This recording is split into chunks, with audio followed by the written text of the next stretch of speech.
Hello, good morning student. Today we are going to learn the chapter number 13 winds.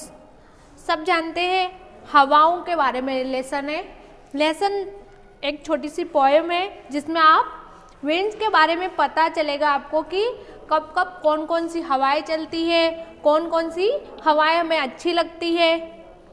So which word is used for the hot winds that blow during the summer season? Upon Rajasthan state में क्या होता है, गर्मी के time में बहुत गर्म हवाएं चलती है, उनको क्या बोलते हैं, लू बोलते हैं, और वो बहुत गर्म हवाएं होती है, तो आप सब जानते ही हैं उसके बारे में। फिर do you like the breeze that blow during the rainy season? बारिश के टाइम में जो हवाएं चलती है ठंडी ठंडी अच्छी लगती है, वो क्या आपको भी अच्छी लगती है? वो सबको अच्छी लगती है। What changes does the wind bring in a season? मौसम के चेंज करने में विंड बहुत ज़रूरी होती है। विंड चेंज तो हमें लगता है कि हाँ अब मौसम चेंज होने वाला है।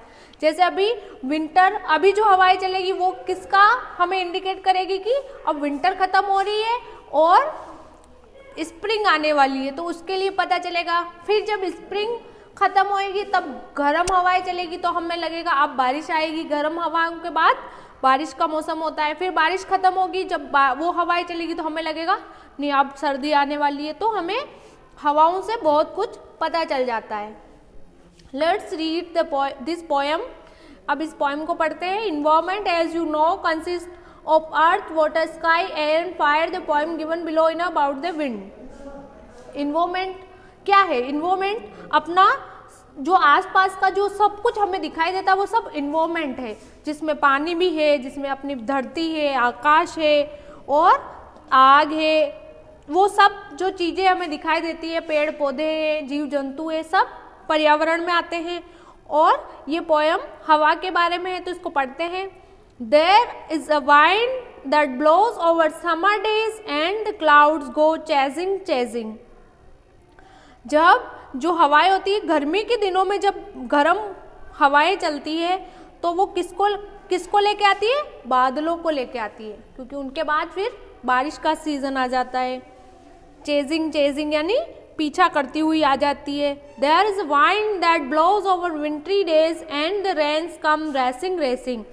और जब जो सर्दी की हवाएं जो आती है ना, जो ठंडी हवाएं, तो उसके पीछे क्या होती है? बारिश लेके आती है, बारिश आती है ना। There is a wind that blow over midnight hours and the stars keep blinking blinking।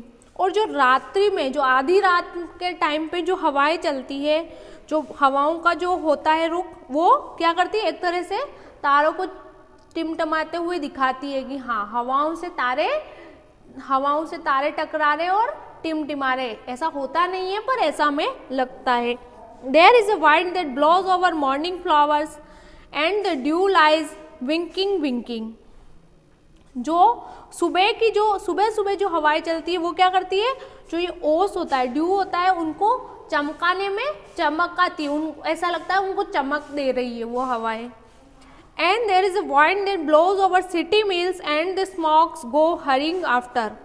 और जो सिटी में जो मिल, कारखाने वगैरह, फैक्ट्रीज वगैरह, उनकी जो हवाएं होती है वो क्या करती है? उस धुएं को जल्दी जल्दी हटाती है, उसको वहाँ से हटाती है। तो इस तरह से सिटी की जो हवाएं होती है वो, इनमें स्मोक ज़्यादा होता है।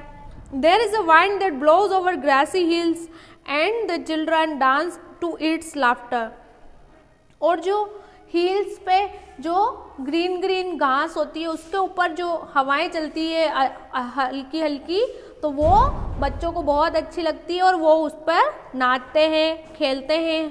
तो इस तरह से हवाएं देखिए कितने अलग अलग होती है। सारी हवाओं का हमें सीज़न के बारे में भी पता चलता है, हमें कौन सी अच्छी लगती है, कौन सी नहीं लगती, उसका भी पता चलता है। अब यहाँ डिफ़िकल्ट वर्ड देखिए। वाइंड हवा, चेजिंग किसी का पीछा करना, मिडनाइट मध्य रात्रि, ब्लिंकिंग आंखें झपकाना, ड्यू ओस, स्मोक्स धुआं, लाफ्टर हंसी, विंकिंग जल्दी जल्दी पलक झपकाना, ब्रीज यानी मंद पवन जो धीरे धीरे चलती है। अब क्वेश्चन आंसर देखिए। Where does the wind blow, find out the places from the poem. Poem में कहाँ कहाँ विंड ब्लो कर रही है, हवाएं चल रही है, वो सारे प्लेसेस का नाम लिखना है। तो फर्स्ट समर डेज में चलती है, विंटरी डेज में चलती है, मिडनाइट आवर्स में चलती है, फिर मॉर्निंग फ्लावर्स में चलती है, सिटी मिल्स में चलती है और लास्ट ग्रेसी हिल्स पे चलती है। तो इन सब का नाम इस फर्स्ट के क्वेश्चन के आंसर में लिखना है। व्हाट लाइज विंकिंग, क्या किसको चमकाती है, जो ये सुबह की फ्लावर्स हवाएं वाली सुबह सुबह की जो हवाएं होती है वो किसको चमकाती है? द ड्यू लाइज विंकिंग, तो ओस की बूंदों को। ठीक है, write out 2 words from the poem which are used, write the words that describe the fast movement. Fast movement को कौन दिखाते हैं? चेजिंग चेजिंग, रेसिंग रेसिंग, ये ऐसे वर्ड होते हैं फास्ट जो फास्टनेस को दिखाते हैं। तो ये दोनों आप इसमें लिख देंगे। फिर ये find out 2 words from the poem which are used to describe the movement of eyelid. जो आंखों के झपकाने से रिलेटेड क्या वर्ड आए थे? Blinking and winking. ओके, तो ये भी आपको इस क्वेश्चन के आंसर में लिखना है। ये क्वेश्चन आंसर आपको नोटबुक में करने हैं। इसके बाद एंड एक्टिविटी सेकंड आपको आईएनजी ऐड करना है इसमें। जैसे ब्लिंक आईएनजी ऐड किया, ब्लिंकिंग हो गया, वैसे विंक के winking, laughing, drinking, eating, walking, blowing, chasing, hurrying. Okay, तो इस तरह से आपको आईएनजी ऐड करना है। इसके बाद आपको सीजन के नाम लिखने हैं, SPRING स्प्रिंग, फिर रेनी, फिर विंटर भी लिख सकते हैं, समर। ठीक है, तो ये 4 सीजन के नेम लिखने हैं। इसके बाद आपको इधर कॉलम ए को कॉलम बी से जो जिनमें रिदम सेम होती है, उस टाइप की होती है, उसको मिलाना है। तो डेज, वेज, वैसे ही hour, flower, meals, hills, after, laughter, chasing, racing, blinking, winking, इस तरह से आपको इनको ऐड करना है जो सेम रिदम के होते हैं उनको।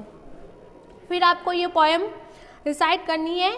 जनवरी, February, March months, winter goes and spring comes. April, May, June months, spring goes and summer comes. July, August, September months, summer goes and rain comes. October, November and December months, rain goes and winter comes.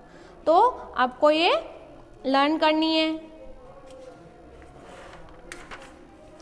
Next आपको in activity 4th में क्या करना है कि कौन से season में use करते हैं, तो उसका सीजन का नाम भी लिखना है, और उसका भी नाम लिखना। तो ये क्या, फैन, और हम कब यूज करते हैं? समर में यूज करते हैं। अम्ब्रेला रेनी सीजन में यूज करते हैं। कोट हम विंटर में यूज करते हैं। मफलर ये भी हम विंटर में यूज करते हैं। ठीक है, तो इस तरह से आपको इनको लिखना है। फिर next look at the words given below that are different type of wind. यहाँ पे डिफरेंट टाइप ऑफ वाइन के नाम है। Breeze, gale wind, gust, loo, cross wind, down wind, head wind, tail wind, trade wind, hurricane, tornado. तो ये सब अलग अलग तरह की विंड है। कुछ धीरे चलती है, कुछ बहुत फास्ट चलती है, कुछ तूफान की तरह होती है, कुछ आंधी वाली होती है ना।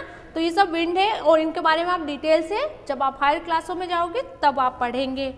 ओके, नेक्स्ट आप पेपर फैन बना सकते हो और पेपर पे फैन बना के उसकी डिजाइन को कट करके और कॉपी में पेस्ट भी कर सकते हो। इसी तरह आप इस तरह से पेपर को लेके और इस तरह से ये ऐसा फ्लावर जैसा भी बना सकते हो, फैन जैसा, है ना। इस तरह से फैन बनता है पेपर फैन को। तो कैसे क्या करना है आप सीख सकते हो। So this is our lesson student, I hope you will understand. Thank you.